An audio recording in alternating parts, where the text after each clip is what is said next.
आज जया एकादशी है। कौन सी एकादशी है? जिसे अजा एकादशी भी कहते हैं। तो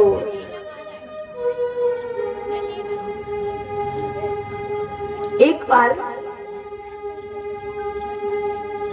इंद्र ने विचार किया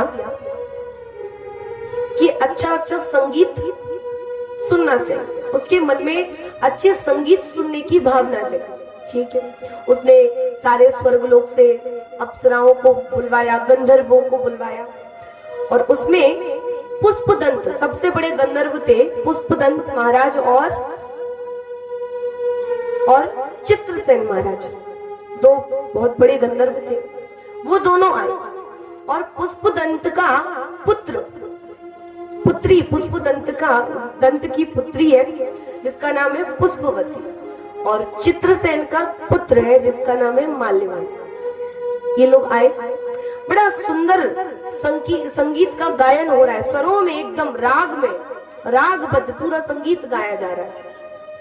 तो उसी क्षण जो पुष्पदंत की पुत्री है पुष्पवती और चित्रसेन का पुत्र माल्यवान है, दोनों पुत्र पुत्री जो है पुत्रवती और माल्यवान, दोनों के बीच में प्रेम की भावना जग गई। एकदम प्रेम हो गया, आकर्षण हो गया, एक दूसरे देखने लगे, उनका मन चंचल हो गया। और जब मन चंचल हुआ तो संगीत से उनका मन विचलित होने लगा। जो रागबद्ध अभी गा रहे थे वो लोग, उनका मन एकदम चंचल हो गया, विचलित हो गया, हट गया। तो अब तो कहीं राग और कहीं गाना गा रहे, स्वर उनके इधर उधर होने लगे। और जब संगीत बिगड़ा है तो इंद्र को क्रोध आया।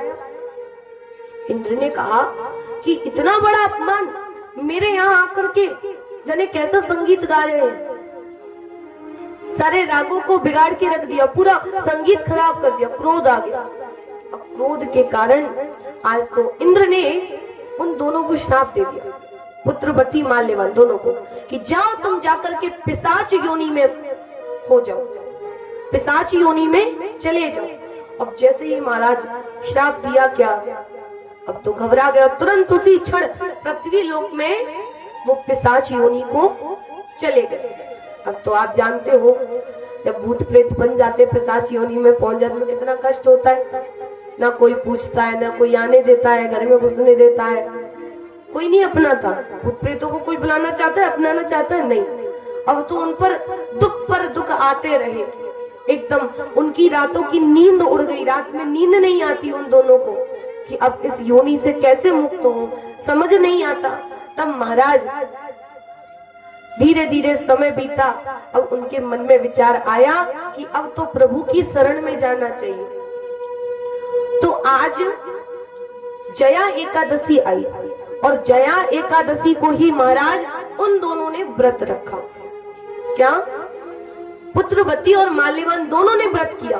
तो महाराज जब व्रत किया, रात्रि भर सोए नहीं, बिना कुछ खाए पिए व्रत रखा उन्होंने एकादशी का, और बिना कुछ खाए पिए रखा, रात्रि भर सोए नहीं, भगवान का भजन करते रहे, एकदम मन से भाव से लीन हो करके।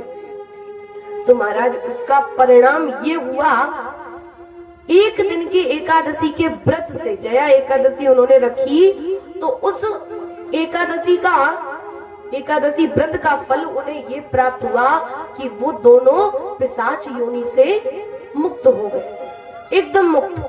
तो कहा जाता है कि जो भी जया एकादशी का व्रत करता है वो पिशाच योनि में नहीं जाता। इसका सार है कि जो भी जया एकादशी का व्रत करता है उसका पिशाच योनि का जो भय होता है ना, वो दूर हो जाता है, वो फिर जाता नहीं। अभी पता नहीं कौन सी योनि में जाएंगे, क्या करेंगे, किसी भी योनि में जा सकते हो पर पिशाच योनि में नहीं जाओगे जो जया एकादशी का व्रत रखेगा और कहानी को सुनेगा।